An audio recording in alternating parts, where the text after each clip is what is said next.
Calm, focus, happiness. Hey, Mindful Tribe, welcome to the show today. I'm with a guest who is a transformational coach. I'm sure you're going to really enjoy our conversation. He has lived all over the world. He was born in Canada, then raised on the west coast of Canada and in Switzerland. And he has also lived and worked globally from Bora Bora to Beverly Hills to Montenegro, London, Tuscany, Serbia. And he says that thanks to these diverse international life experiences, he's become an expert in helping people fearlessly pivot and make meaningful shifts in their lives. So I'm looking forward to learning so much more about my guest today, Colin Kingsmill. Colin, are you in mindfulness mode today? Yeah, absolutely. I mean, I didn't meditate before the conversation, but I am absolutely in mindfulness. Yeah. That's Feeling great. good. Colin, what does mindfulness mean to you? For me, it's really about being in the here and the now, and not worrying about the past or worrying about the future, or machinating over some kind of issue. It's really just about being right here, right now, and present. And I think, at least for me, that kind of neutrality of storytelling, right, is really freedom, right? So if you can get into that mindfulness space, well, that's what it is for me. So Yeah. all of those things, kind of backwards and forwards and up and down, and not churning over things, is really liberating. Well, Colin, I know that you're writing a book called Yes. Fearless, and the Yes. subtitle is Crossing the Bridge from Fear to Bliss. And I'm Yes. interested in what part of your life has given you the background to write this book. It sounds very interesting. It was interesting. Somebody asked me recently that same question, and it came from a funny tone of voice. It was like, well, who are you to be able to write this book, right?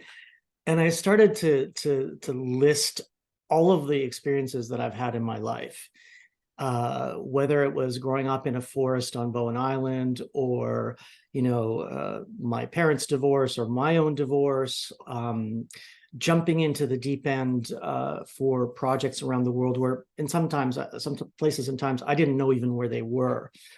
And everything from entrepreneurship to personal bankruptcy to moving to Montenegro in 2009, where I didn't even know where that was. I've done so much and said yes to everything, without knowing what the consequences might be, and without really having a plan. Mm-hmm. If intuitively it felt right, I just said yes. And in some instances, they weren't necessarily I wouldn't want to label them that way. In some instances, they were very difficult choices, right? And sometimes I've crashed and burned, and you could label them really awful experiences, but for me, they were always building blocks.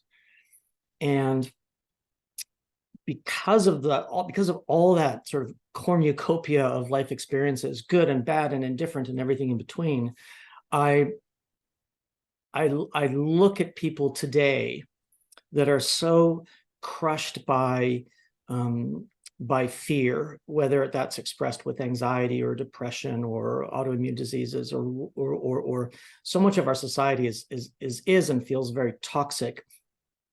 So I would just like to give people a tool to pull them out of that space, and that's what I'm doing. So there's sort of 8 steps that I've come up with to do that, to help them out. I see. That's very interesting. And looking back at your life, what pops out at you as one of the most fearful times you can remember? Yeah, that would definitely have been in 2009, being asked to go from Vancouver to Montenegro to helm a project that was actually being built by a Canadian developer. I had no idea what we were doing. I didn't know the destination. I didn't know the place. I didn't know how we would do it. I mean, we were basically creating a brand new destination, actually a super yacht destination, in a post-communist emerging market, in a country that was 3 years old. it was all just, incredibly challenging. And we cracked that nut, and it's become a success, and was a success, and created incredible relationships, some of the best in the world. We were all a bunch of expats in a foreign land, so we quickly bonded, I think, in ways that if you're in your sort of hometown or comfortable environment, you might not. But because we were all there, faced with a huge challenge, we quickly became very, very close, and we're still close today. We have a great relationship. Oh, that's really cool. But so Montenegro is located along the central Mediterranean, and that's right. Is English the first language there? It's not. They speak. Well, they would call it Montenegrin, but it is actually Serbo-Croat. So every country in Yugoslavia now has its own language, but they're really all variations of Serbo-Croat. English is their second language, and because everybody knew who I was and what I did, and I was sort of you stand out when you're in a place like that. Everybody spoke English with me, so that was great. And not everybody, but I slowly learned a few things to meander around and get around, and it turned out to be pretty good. So, Colin, could you talk about some of these 8 steps that it takes to move through fear toward bliss? Yeah. So the first thing that I believe to do is to stop absorbing negativity, right? Mm-hmm. So we live in a society where the news cycle, social media, and other influences are absolutely destructive to our psyche. So I think for me, that's like step one. Step two is really to start listening to yourself. The body is always sending us messages and always talking to us and always telling us how to feel better and how to heal ourselves. And one book that was really influential in my life was Gabor Mate's When the Body Says No. And to me, that's kind of a standard bearer in getting to stopping and listening to what is really happening with your body. The third step is to visualize or design a new life, a new existence for you. And I know vision boards have been around for a long time, and manifestation has been around for a long time, but there's a bit of an art form to it. You can't just simply throw some images up on a wall and say, well, I'm going to get that and have that or be that or do that. It's a exercise in looking forward to the future and creating a design for that. And perhaps, doing a real vision board. What does your life look like? Making you the artist, you the creative of your life and your existence. And then, parsing it up and making choices along the way to get there. And then the next step is really defining and deciding the goals and the mini goals in that path, right? And I would really recommend to everyone, Mel Robbins' podcast recently did a beautiful podcast on goal setting, and based on all of the latest research. So that's important in designing your future, because a lot of people might say, oh, that's where I want to go, and that's where I want to be, and that's what I want to do, but lose their way along the journey. Again, that's where mindfulness comes into it. So have a picture, make sure you're the creator, create goals that are aligned to that.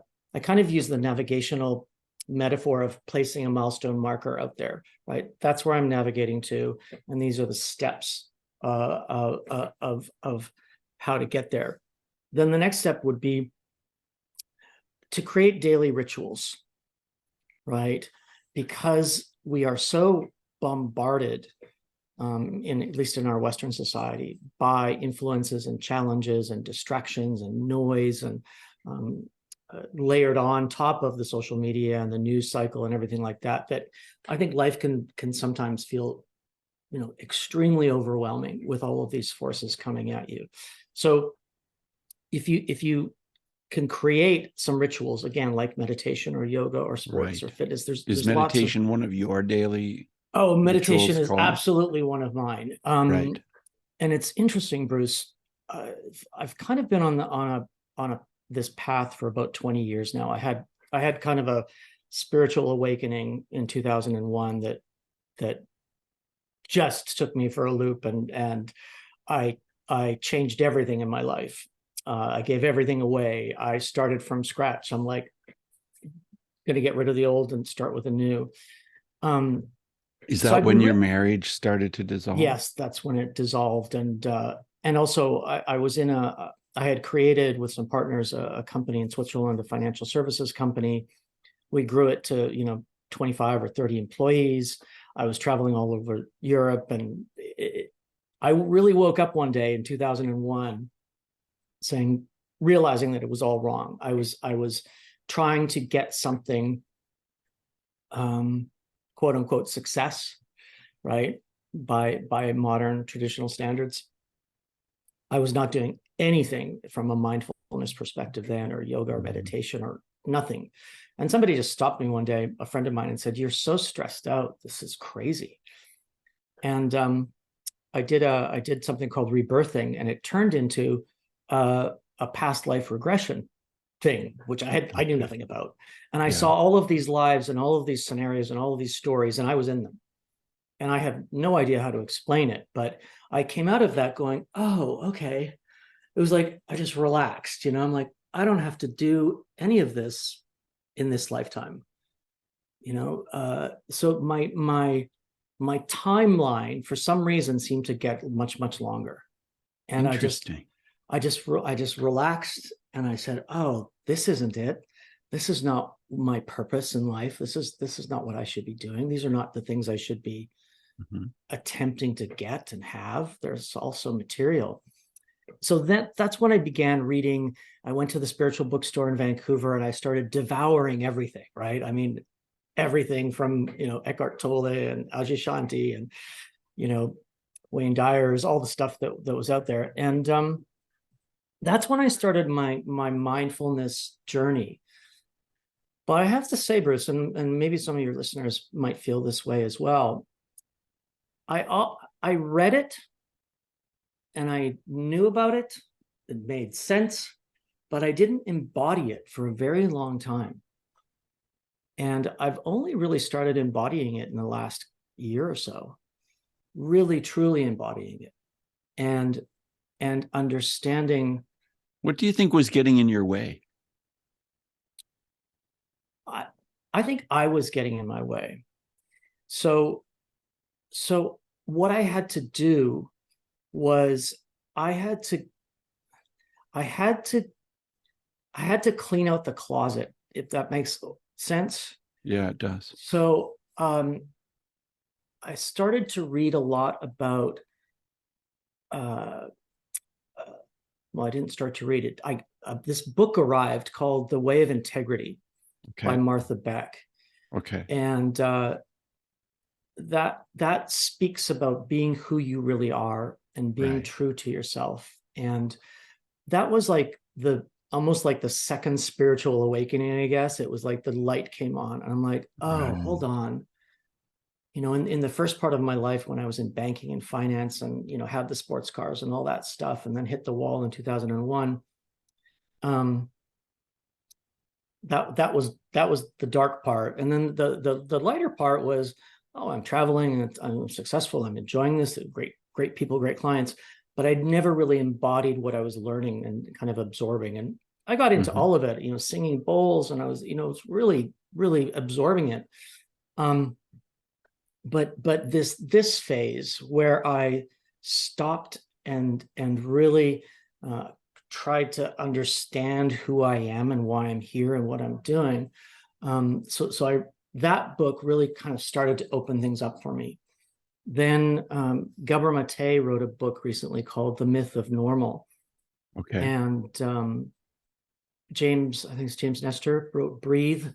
So, and there was another book by Annika Harris called Conscious. So I had, for some reason, these 3 or 4 learnings and teachings in the last couple of years kind of woke me up. And I cleaned out the stuff. And Yeah. the pandemic arrived, and I said, I'm going to go home. And I'm going to go home, not only physically, but sort of metaphysically. And came to Do you this. think it was possibly maybe the wealth that held you back? Was that part of it? I think that's a wealth, or striving for it, Right. uh, and playing all the games that you have to play to be in Hmm. that space, I think is extremely destructive and a Yeah. big distraction. Because it's not, it consumes you. You see life through this lens of sort of unworthiness, right? I mean, that's why I Yeah. was striving for those things, right? Hmm. I was striving for them because I didn't feel I was good enough, or I didn't feel I had enough, or I didn't feel that I deserved, the whole bunch of things around that core wound of unworthiness. So Hmm. because of that, I strived so much. And when you're striving and to get to that destination, which who knows what it is anyway, right? But when you strive so much to get to that destination, you forget about everything. You forget about your mind, your body, your soul, your friends, you know. So yeah, Yeah. sure, got in the way. Yeah. That And so whole thing. how much has your present life in Nova Scotia, Canada helped you to move through that? Well, it's been incredible, because I came back to Canada with the intention of being close to nature, being close to water, being close to forests, because what I do and how I work today, I want to be in the most peaceful, calm, nurturing place as possible to be able to help other people and help and work with my clients. Um, so was Yeah. that the answer? I think Yeah. So, I yeah. And think in I Nova think Scotia, you context feel is like you really can do important. that. Are you close to the ocean? Yeah, we're in a little town called Mahone Bay. Right. So the ocean is 2 minutes away, and the forest is 2 minutes away. And in that process of sort of coming home, I realized that I needed very much to have those things in my life, right? Yeah. And now I know they energize me, right?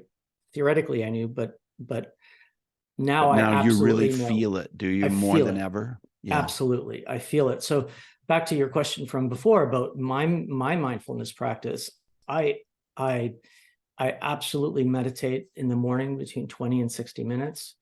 And I do at least once a day, I do a walk in the forest with a sound bath. Hmm. And I have found that that combination of a guided meditation and a sound bath in nature, they've they've completely changed the way I am and the way I'm being. Yeah. Colin, when Mhm. you take on a new client, what does Mhm. the process look like? It's it's that's a good question. um, I guess what I do, I guess my specialty with clients, because of my sort of calm mindfulness approach, is I I I let them I, I let them really tell their story, right? And when they tell me their story, I have this innate ability to deconstruct what's going on and find up actually what precisely is needs to be addressed or talked about. So the onboarding is really just a conversation of where are you at and how's it going, and what are the barriers that you're feeling right now. Um, And can you tell us a story about someone that you've taken on as a client and you've helped them transition to a far better place? sure. I've got one client who I've followed for a few years now, and she was in an Ivy League university and wanted to get into law, and so we worked through all the challenges of that, and the challenges of then applying to places in London at law firms. And the interesting sort of pivotal moment for her was when we had a coaching session, and she was having some real challenges about her work, right? And how she interacted with her employee or her colleagues. And, we were talking about the fact that she was precisely where she wanted to be, right? And where she wanted to get to, which is, a similar story to mine. I'm like, well, I wanted to get there. That was my destination, and I got it. So now I'm there. And she was having some real challenges with colleagues, and real challenges with perfectionism, and taking care of everything, and taking care of everybody, and never failing, or never showing a crack of vulnerability, I guess, right? And because I've known her for so long, I recognized that she was bringing patterns from within her family situation into the workplace. And the minute that she recognized that, it all crumbled. She's like, oh, wow, I don't have to be that person. I don't have to be that person anymore. And now she's thriving in it, because she's no longer acting as the daughter that, thinks she has to take care of everything. She's acting, as a modern professional woman in law. And she said that the day after, she had this realization, her whole body was in pain, because it was letting go. Interesting. The letting go of the fabrication that she had to hold on to. And that's really what I try and do in my work. And, sometimes it's one session and people get it. Sometimes sometimes it's a few check-ins a year when people come up to barriers. But my way of working is, let's deconstruct the stories that you've got in your head, because that's all they are, right? And now with my mindfulness practice, I know even more when a thought comes in and where the emotion goes. And it's like, am I going to keep on that, or am I going to move on? So I help people deconstruct and recognize that they can tell themselves a different story. And do you sometimes do masterminds or retreats or anything like that? No, I don't. But my colleagues, so I'm also a strategic advisor to a company called Kalo, which is a platform for health, well-being, and transformation. And with that team, they do retreats. Yeah. Oh, I see. And it's Kalo. How do you spell that? It's Kaylo. Okay. But the website is Kalo Life. And right now, we're organizing some retreats in the future. Oh, I see. Year. And your website is colinkingsmill.com. Yes. And what could we expect to see if we go to colinkingsmill.com? And I will say Colin with one L, COLIN, colinkingsmill.com. So my website is a little bit, it's a little bit irreverent, right? Because I'm a no BS kind of guy. And as much as I, can seem soft and fuzzy and warm, and I've meditated and walked through the forest, I want to get people to their peace as quickly as possible. And that might be a bit of tough love. Okay. And I also know that traditional coaching, follows some very rigorous models, which are great. But I think in today's really complex world, with complex challenges and situations for people, I don't think they're enough. So in my coaching practice, and also with my team at Whole Human Coaching, we look at people much more holistically. We will do traditional coaching models, but we'll also go off-piste and say, okay, for now, we're going to talk a little bit about mentorship, or now we're going to give you a little bit of advice or some ideas, because myself and my colleagues have had such rich experiences. For me, it doesn't make sense to hold those to myself and keep to a traditional coaching model So we'll go off piste and I'll talk about experiences, or I'll talk about mentorship, or talk about ideas, or give people some ideas on a podcast or books, or to really fill in the gap. And again, catch and release. I don't want to keep you around. I want you to get clarity and to fly. Yeah, I was quite surprised when you said earlier that sometimes it only takes one session. That's pretty incredible. Sometimes it does. Because I just go in for the kill, I guess. You know, it's like, okay, what's really what you know? I had a client recently. She said, you know, I'm bad with my partner. You know, she's frustrated because she wasn't being a good partner. Well, we just drilled down on that, and there was a whole other story beyond and behind that needed to be addressed. Had nothing to do with her reactivity towards her partner. You know, it's like, oh, well, where's that reactivity coming from? What are the triggers, right? Oh, where's that trigger coming from? Oh, okay, well, that's a trauma from 10 years ago. So let's dissect that and you know, deal with it. Go and you know, forgive yourself for that place and time and period, but don't project that onto your partner. Right. Do you find that what holds a lot of people back, or why a lot of people are stuck, is because of a former trauma that they've experienced way back? Absolutely. So that's why Gabor Mate's new book, The Myth of Normal, was so interesting and fascinating, because it just illuminated me on how we as adults bring past traumas into the present, and we see life through an opaque lens based on that trauma. And it could have been something as simple as a divorce, or, well, simple, sorry, that's not simple, but something like a divorce.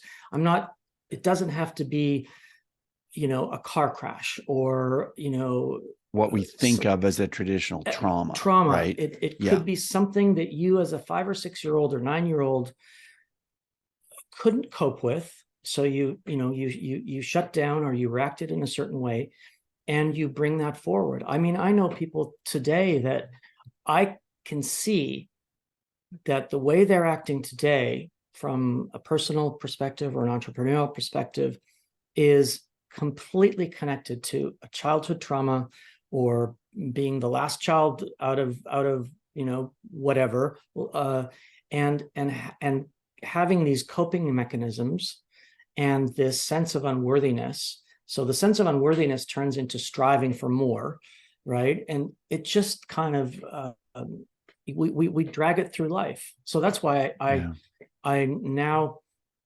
was kind of doing it intuitively before, but now I really try to get to, where did this come from?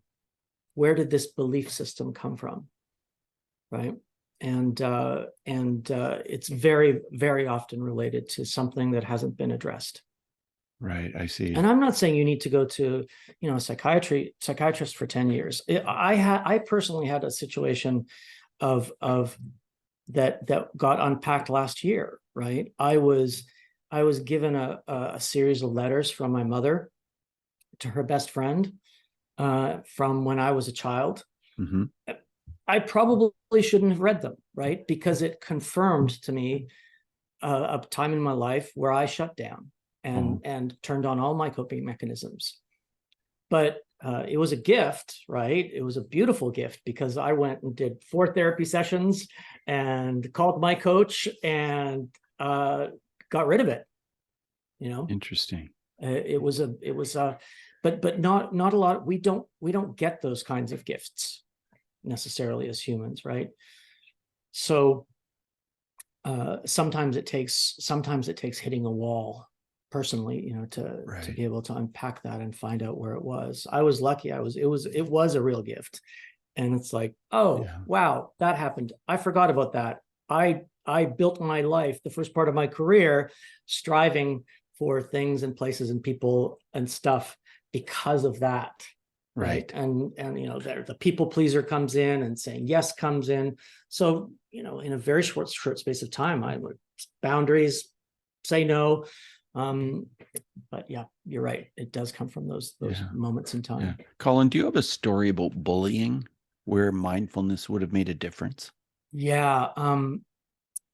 I wasn't bullied as a child, but I was in a very much a bullied environment as an adult, in the last sort of 20 years.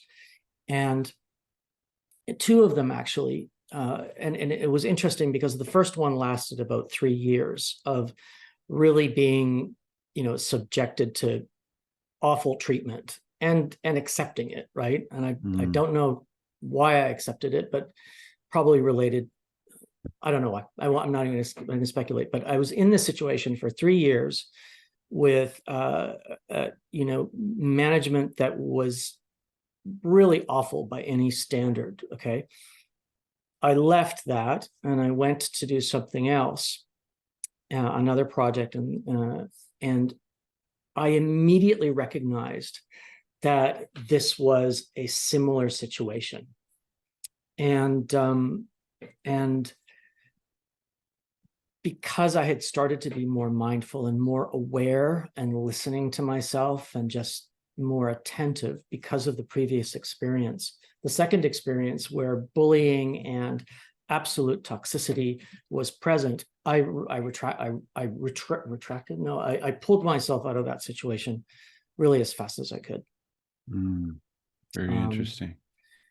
But yeah, bullying is such an awful thing especially for youth today, right? Yes, it is. Because when I grew up and I was probably bullied. I think I was more neglected and left out of things because I grew up in the forest on an island, and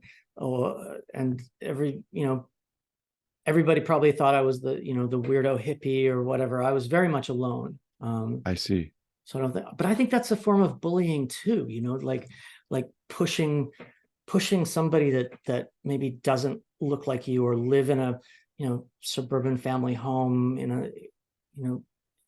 so that me being different meant that I was sort of excluded from the pack. And I think that's very much a form of bullying. Yeah. But that was simpler days. Today kids have social media that amplifies it, right? Yeah. So that's why one of my first things in the Fearless book is turn it off, Right. get away. That's not who you are. Has that ever been a challenge for you to turn off that kind of thing? Not really, no. For you, it's fairly easy. It's fairly easy to turn it off, but I'm told we're supposed to have all those channels, right? Yeah. But I think I'd probably switch them all off and just do podcasting and talking and speaking. That's much more effective. But, right, for sure. Yeah, as we move forward in the interview, Colin, I want to ask you 5 quick answer questions. Yep. And so just 30-second answers are perfect. Okay. The first one is this: who's one person who has been a really powerful mindfulness influence in your life? Well, it is Sam Harris.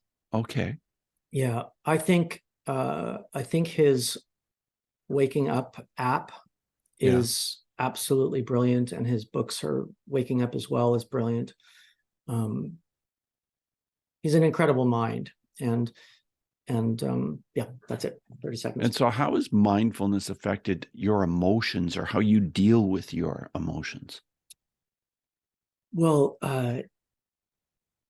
it's completely changed the way I live. Prior to really getting it, it was kind of all over the map and expending energy all over the place. Now it's just about energy conservation, non-reactivity. So it's been very positive. Oh, okay. Now I want to talk to you about breathing, because that's something we haven't really talked about. I know that you mentioned the book Breathe, that you've read that. Yeah. Do you have any thoughts or comments on that topic as it relates to mindfulness? My only thought is I don't think we get taught enough about how important it is. And that's how we're here, right? Yeah. But we forget, and we get distracted, and we take it for granted that we can always definitely have do. it. But when you can't for a few minutes, if you're I had an anaphylactic shock once, and luckily it was in a medical situation. But when you stop breathing, it's incredibly tough, and you recognize in that moment that, oh, look at what I'm taking advantage of, or taking for granted. So it should be should be in schools. Yeah, I agree. Yeah. Yeah. You've mentioned a number of books already. I was going to ask you about a book, and you mentioned Gabor, and of course Martha Beck, who is phenomenal. Yeah. And any other comments on books? Oh gosh, Recapture the Rapture by Jamie Wheel, I thought was pretty good. Well, I thought it was amazing. Anything that Eckhart Tolle is doing is, he's such a standard bearer for being present. But you know who else I absolutely love, and I would highly recommend all of his teachings, is Adyashanti. Oh yeah. He's written some books, and the one that I think is so poignant is, I think it's called Healing the Core Wound of Unworthiness. And that is so fundamental, I think, in our society today, because we grow up believing that we're not perfect already. And for a plethora of reasons, we are conditioned to always try to be better, be different, be something else, get there. There's always this place that we're supposed to go to. And I think that's very damaging, especially to kids today. Yeah. So that core wound of unworthiness. And then he has all sorts of meditations around that and connected to that. So that's a real pillar, I think, as well. Right. And then as far as apps are concerned, you've mentioned some apps too. You mentioned Sam Harris, Waking Up. That's a really good one. And I think for me, that's been the best. I tried Calm. And I think it was just, there was too many people and too many possibilities. And, I kind of like, all right, James LeBron is doing something but he's a celebrity. So I just didn't connect with it. Right. I didn't connect with Headspace either, but that doesn't matter. They're all great tools. Anything that gets you closer is great. I just resonated a lot with Waking Up because it's always Sam, right. And you can listen to lots of other teachings and stories and practices, and I have. But knowing that Sam is always there sounds funny, right? Yeah. Now that I'm saying it out loud, it sounds really funny. But I don't know. There's just something about that person coming into your morning and setting the tone. Whether it's 10 minutes or 20 or an hour, right? Well, that makes sense because that's important, I think. Being mindful is not about being scattered. And if there are too many options, sometimes it's just too overwhelming. Yeah, that's probably what I was trying to articulate. Yeah. It's just that makes sense. But I think you can do it in parallel or before. You've got to clean out the clutter in the closet, I think, first.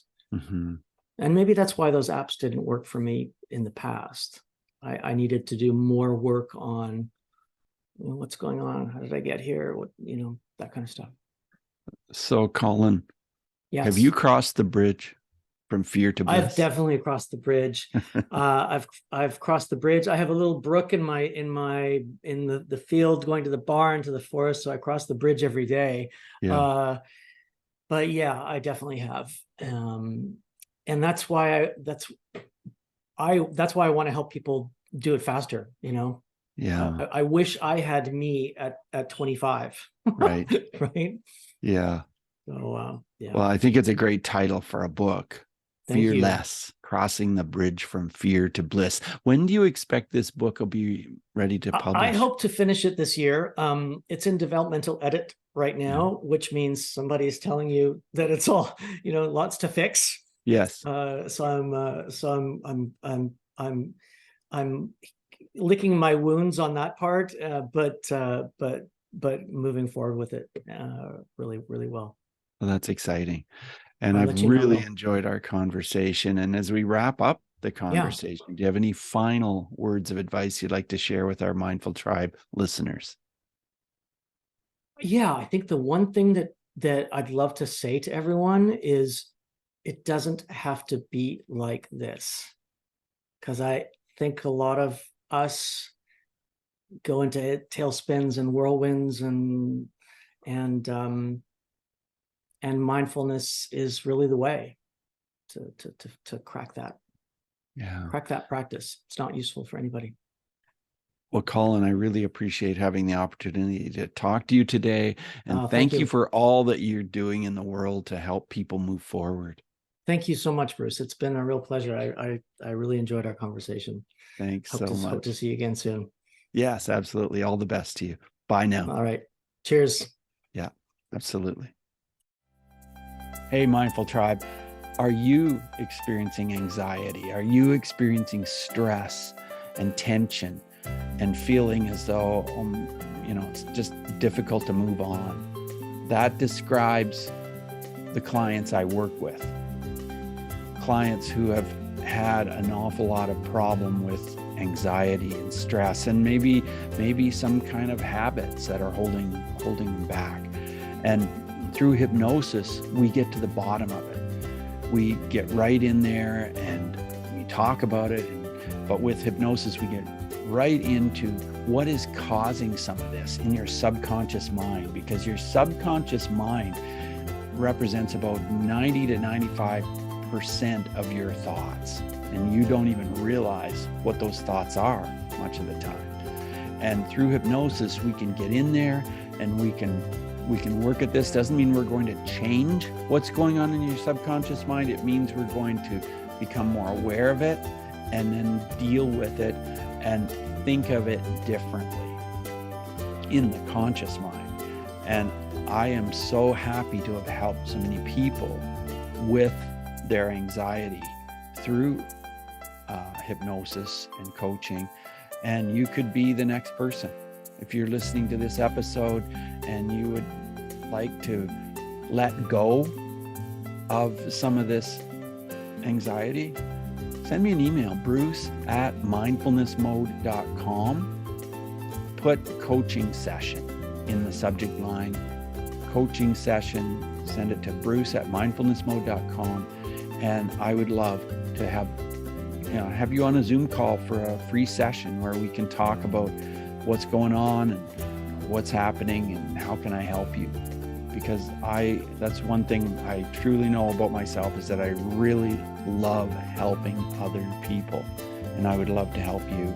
So thanks for listening. Take what we've learned today to reach new heights of calm, focus, and happiness. Stay in the mode.